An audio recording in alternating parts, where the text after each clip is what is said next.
Distinguished guests, please take your seats as silence regards the program will begin shortly. Again, please take your seats as silence regards the program will begin shortly.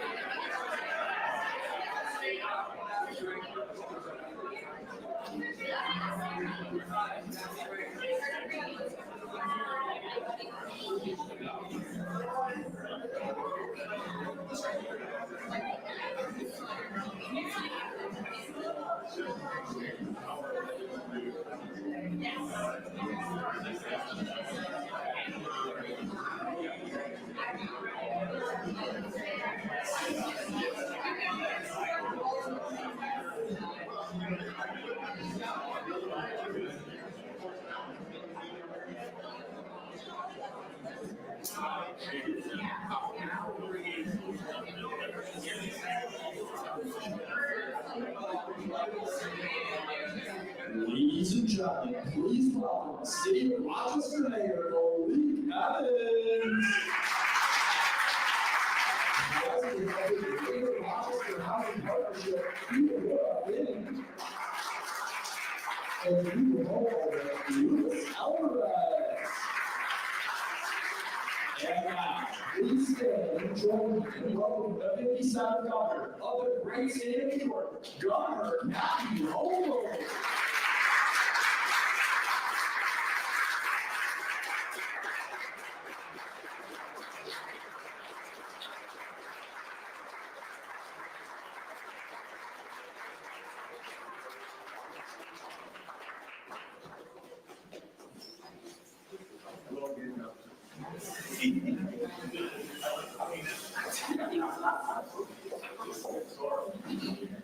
I always feel so welcome in the Rochester area, the Finger Lakes region. It's a spectacular area, and it's a place where you understand if you say "Go Bills," you'll get an answer back, right? Go Bills. I'm right at home. And so there's always next year. It's kind of our slogan for 31 years, but we're going to say it again. And also, you know, New Yorkers don't agree on everything, and they don't all agree on our sports teams in other parts of the state, although I'm converting everybody. But, you know, it's a very fabulously diverse place. And I've been so blessed to be someone who came from Western New York, who was proud to represent this area in Congress, but also now to be able to represent the entire state. And I'm so acutely aware of the diversity and the different places that people live and the different options they have. You know, some are tiny little hamlets with one stop sign, and some are just enormous metropolitan areas like New York City. But one thing we have in common is that everybody has a dream. Everybody thinks that someday they're going to be able to have a home. And it's something that, particularly here upstate, it never was that far out of reach. You know, maybe your grandparents had a home and your parents had a home, and the expectation was that every generation would be able to have the power, the ability to buy their own home. Yes, it's going to be a struggle. I remember scraping nickels together for my husband and I to get our first home. It was 1,300 square feet, and we raised 2 kids in it. They were in one bedroom, we were in the other, 1 bathroom. But you know what? It was ours. It's ours. It meant so much to us. And that tiny house now is over $1 million. I paid almost nothing for it. So it's so hard for young people today, but everybody just wants to have a stable place. And we talk about a place like Rochester, and a place like Buffalo, Rochester, upstate, had always been known for their affordability. And that was good. That meant you had the options available to you. But now we have what is called a hot market. It sounds good. It sounds really, you know, hey, who doesn't want to be hot, right? It's good. It sounds good. I shouldn't have said that.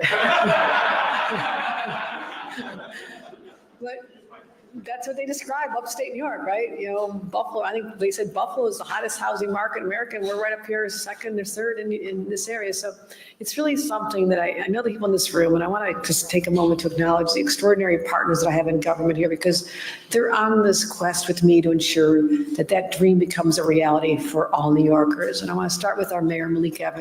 He has been such a champion for this people of this region. I honor your public service. It is hard. We've been fighting crime together and stabilizing our communities, and amazing partner of mine. I want to give a special round of applause to our mayor, Malik Evans.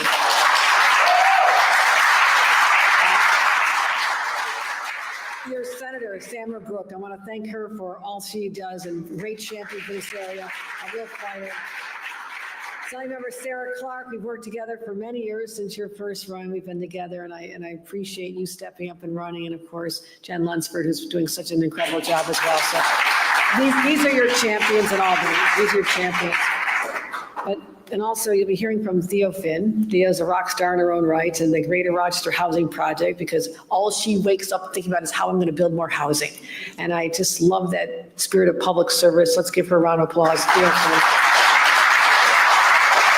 And Luis Alvarez, our regular person,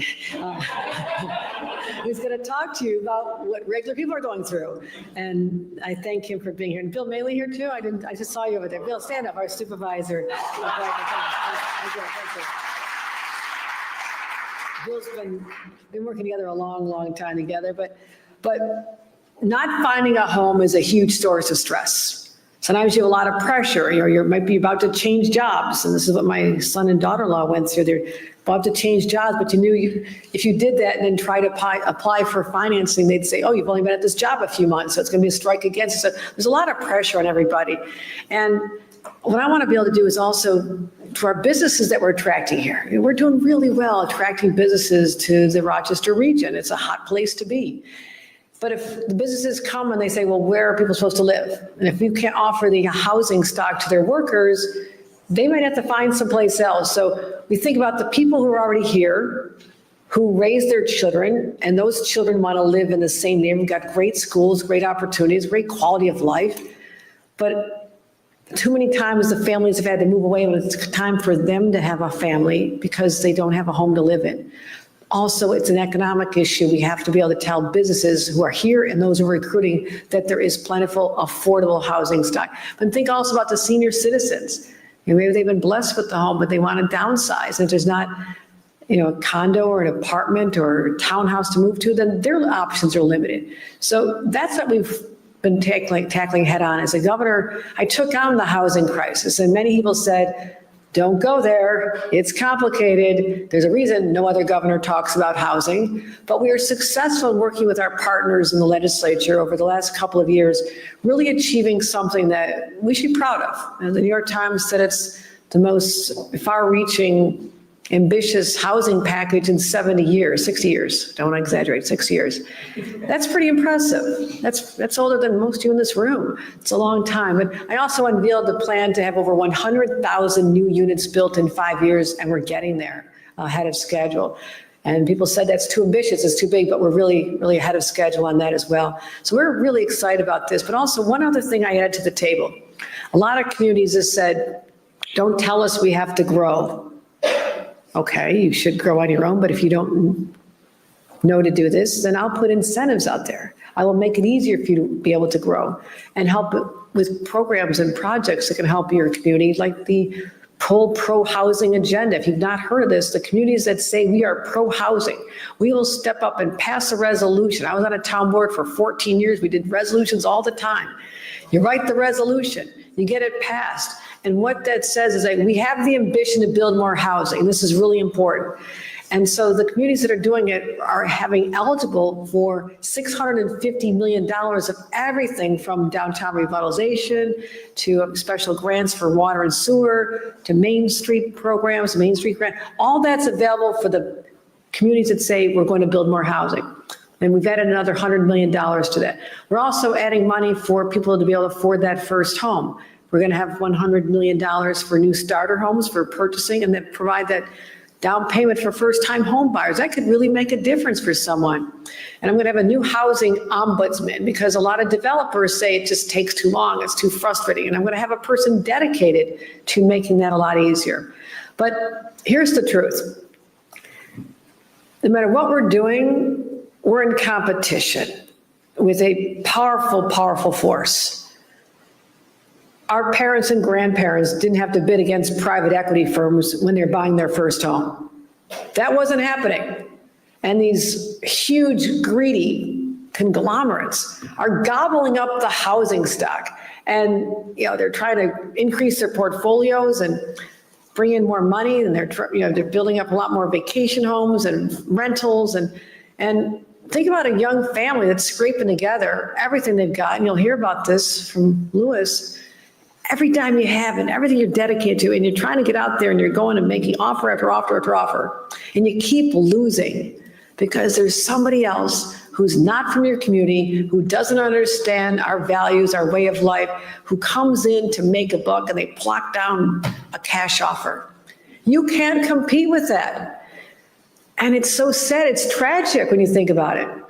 And they're milking it. And this is a real threat that they're saying that by 2030, 40% of the homes will be owned by private equity firms.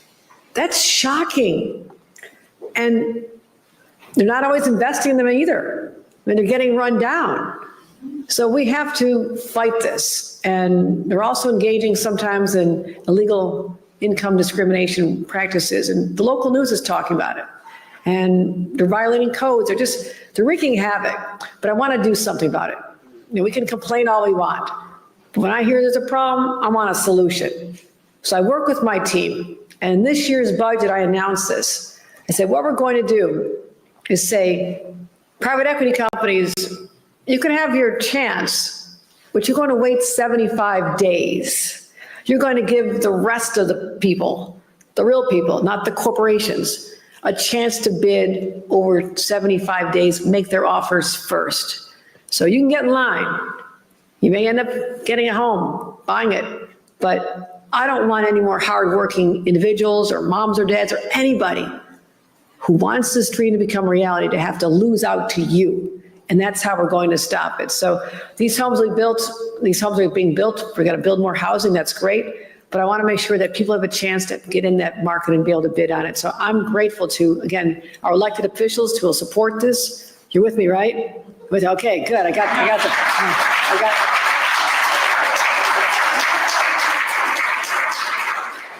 you heard it there. My entire budget's been supported by the front row. Grateful for that, but also, this is a fight. They're not going to like this. They have a lot of money to fight us back, but I'm not afraid of this. You're not afraid of this either, are you? We're going to stand up and fight for our families, our individuals, and our seniors because this is a fight worth taking on. So I thank all of you for being part of this. We're ready for it, and let's make sure that this policy gets over the finish line. So thank you, everyone. I appreciate your support for this. And also, let me bring up our Mayor, Malik Evans.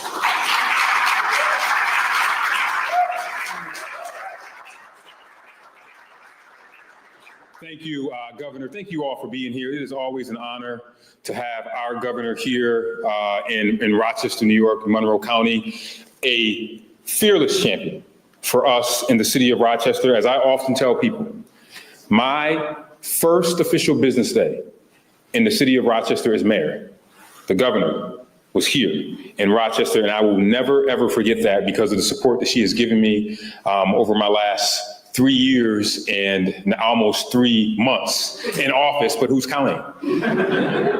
She understands our region. She understands our needs, and she can identify a problem, but work to give us a solution.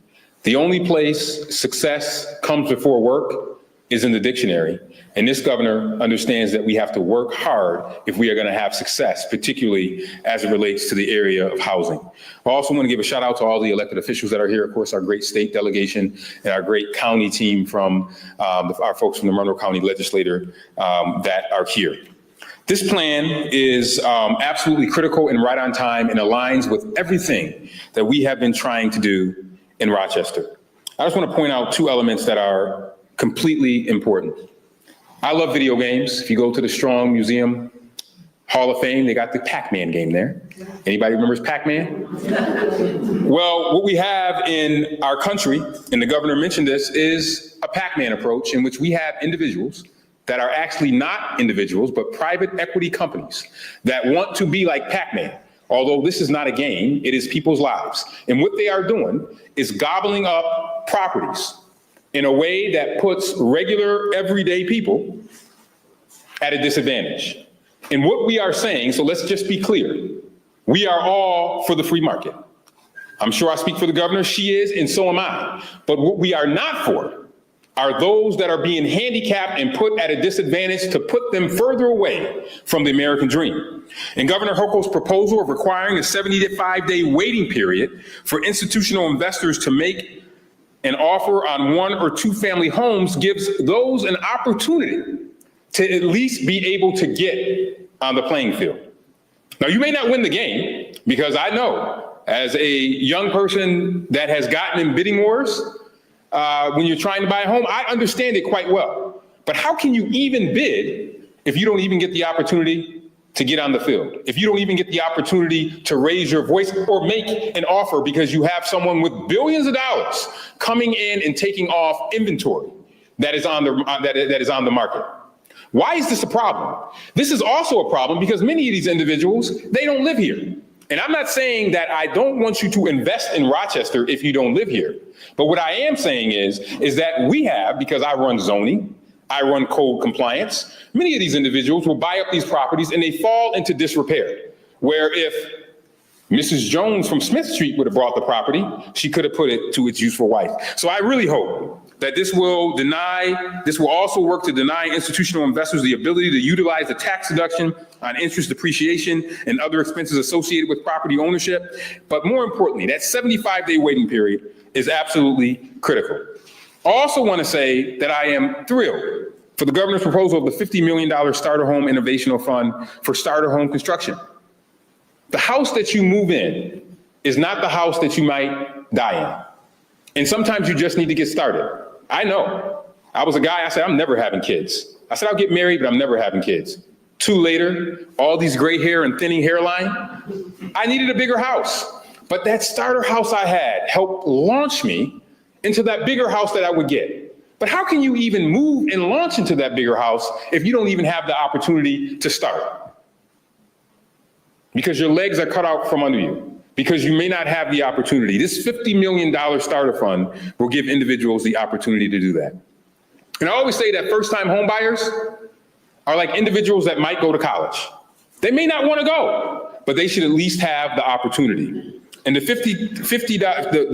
fund to support first-time homebuyers with down payments and property tax incentives for low to moderate income homebuyers to receive assistance is absolutely also critical for the governor to see this come through. And she mentioned that she was ambitious, and boy is she. To build 100 affordable homes in 5 years is an ambitious thing to take on. But we should applaud her for that. Because moving slow, moving incrementally has not gotten us where we need to be in order to improve housing across our state. And she has my complete support to be able to do that. And we are going to help her by doing that in Rochester.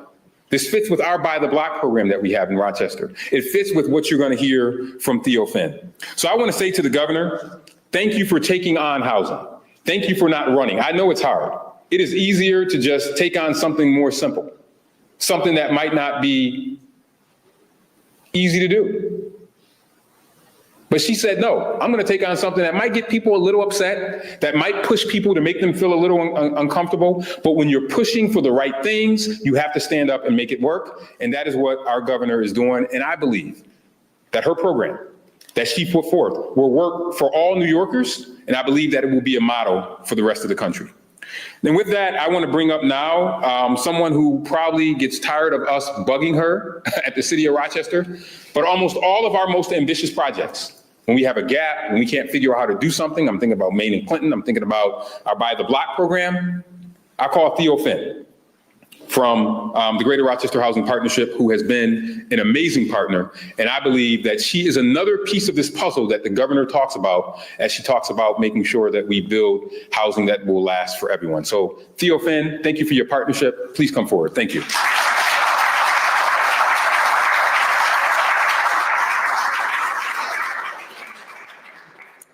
Thank you so much, Mayor Evans. You all know I'm Theo Finn with the Greater Rochester Housing Partnership and the Rochester Housing Development Fund Corporation. I'm really honored to be here today at this important event with the governor and the mayor. So for more than 30 years, our organizations have advanced affordable homeownership opportunities in the city and in Monroe County. And our focus is on both financing and directly developing high-quality homes for purchase at affordable prices, specifically targeted at first-time homebuyers who meet certain income qualifications. And through our efforts in partnership with the state and the city and the county and a lot of nonprofits and a lot of private organizations, we are proud to say that we've directly financed and developed over 900 homes over the years. And these have empowered first-time homebuyers to build stable foundations and secure their futures through homeownership. As we've heard, and you all know, in recent years, the housing market in our region has undergone significant shifts. And these changes have posed new challenges for homebuyers themselves, as well as for mission-driven organizations like ours. Characteristics of this new housing market include that inventory is at an all-time low. The cost of homes have escalated at staggering prices. And recent data shared by the GRAR, and Jim Yockel is here today from the Greater Rochester Association of Realtors, has shown a particular decline in the number of homes available to low and moderate income home buyers, those homes under $200,000. And that's the space that we work in. For homes that are available, the dynamics are that of an auction market where there are bidding wars, and home buyers are facing intense competition from investors. So one way that our organization supports the supply side of this equation, and it's something that we've been doing for many years, is that we acquire vacant, dilapidated homes and we rehab them to a very high standard, and then we sell them to first-time home buyers at a set price. And we have been increasingly pushed to the private market to find these opportunities in recent years. And so one of the things that I am sharing today is our experience as a purchaser on the private market through our realtor partners, the Garcia team that's here today. The homes that we try to purchase are typically homes that have been neglected. They require extensive repairs, and they are far from ready to be moved in by first-time homebuyers. So we're not directly competing with the folks that we serve. And we have looked at the data of the homes that we've competed for over the past 24 months, and we have attempted to make offers on 40 homes over the past 2 years. And in spite of our efforts, there were many homes we weren't even able to submit a bid on. They were gone before we could put our bid in. We have shown that a large percentage of the properties that we looked at did go to investors, and often at prices far above listing. And in some cases, the winning bids were double the listing price. On one property, we don't have this information on all of the properties, but on one property we vied for, there were a staggering 62 offers, which is a lot. We have been successful in acquiring 7 homes through a lot of effort, a lot of vetting, and 2 of them were specifically sold to us because the sellers appreciated our mission, that we were going to turn them over for owner occupancy. And that's wonderful. Otherwise, we'd have 5. So in short, addressing the lack of opportunity in our housing market requires a multifaceted approach. It requires smart policies like the ones that are being spoken of today. It requires supply side interventions like building new homes and trying to turn over existing housing stock to quality home ownership, and creating a more equitable playing field for those who deserve a chance at home ownership, including empowering those folks to compete with investors, is essential. So I want to thank you, Governor Hochul, for your forward-thinking and proactive and bold initiatives in the affordable housing space. These efforts are vital to ensuring that the hardworking residents in our community who are working hard through that homebuyer process, it's not easy, can purchase their own homes, can secure their financial futures, and then also contribute to the revitalization of our neighborhoods. So thank you. And with that, I would like to introduce Luis Alvarez, who is a home buyer, not through one of our programs, but purchased a home on the open market, and he's going to share his story. So.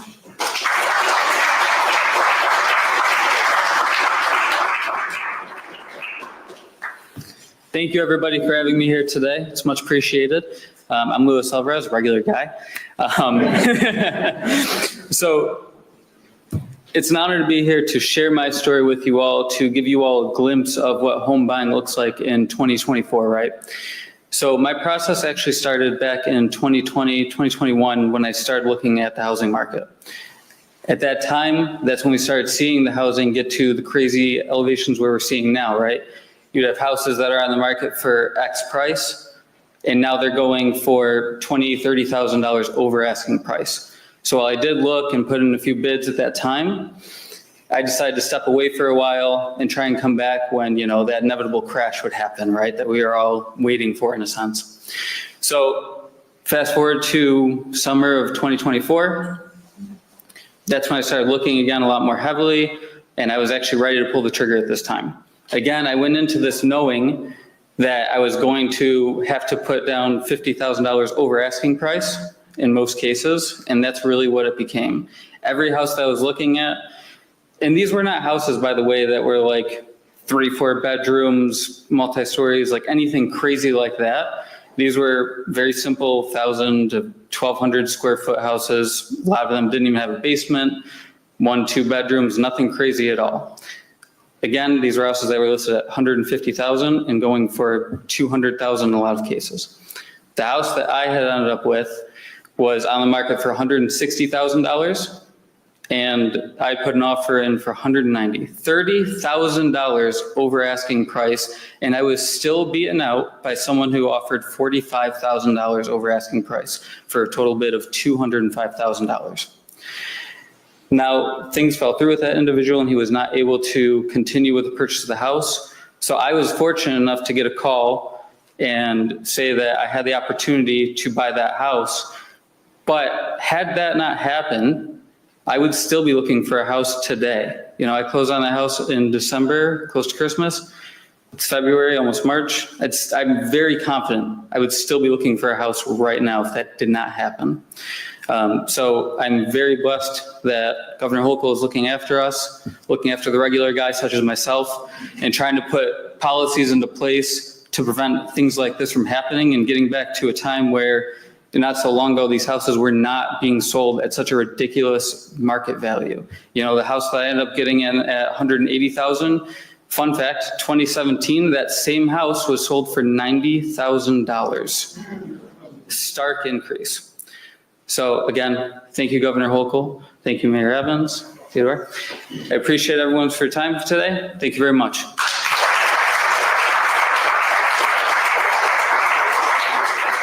Ladies and gentlemen, that concludes our program for today. Thank you for attending. Have a great weekend.